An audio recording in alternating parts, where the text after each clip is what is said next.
तो सबसे पहली बात तो आप लोग उम्मीद करूंगा परिश्रम बैच के स्टूडेंट रहे होंगे।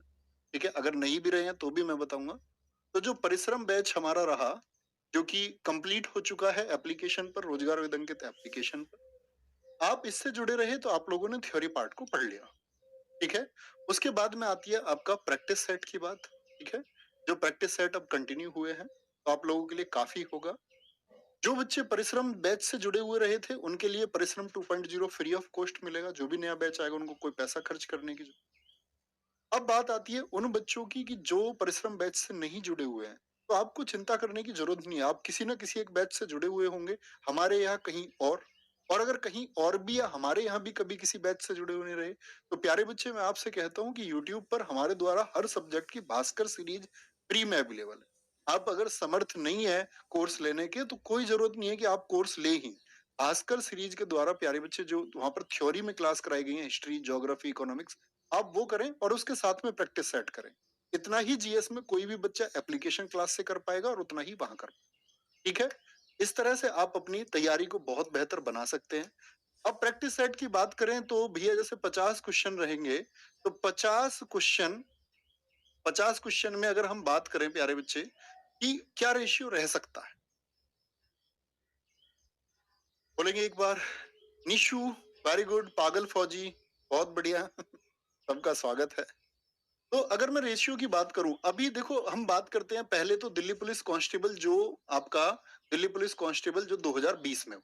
ठीक है, उससे पहले दिल्ली पुलिस कांस्टेबल प्यारे बच्चे जो 2017 में हुआ। तो अंतर क्या है? देखो दिल्ली पुलिस की जीएस हमेशा अनसर्टेन रही है।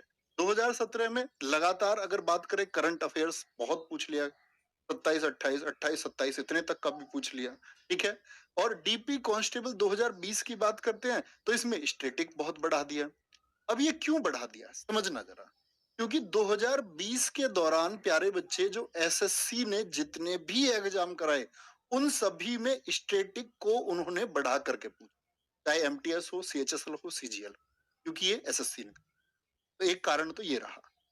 आज की वर्तमान स्थिति जो 2023 की है, और अगर हम एसएससी की जीएस की बात करें कि भैया क्या हमको स्टैटिक को एक ज्यादा रेशियो पर रखकर चलना चाहिए, तो मैं आपको एक सजेशन दूंगा, और जो सबसे ज्यादा जरूरी है आपकी तैयारी करते समय कि क्या पढ़ना है, तो मैं कहूंगा कि अभी जो सीएचएसएल आपका चल रहा है, इसमें सभी सब्जेक्ट को बराबर रेशियो में रखा है एसएससी ने।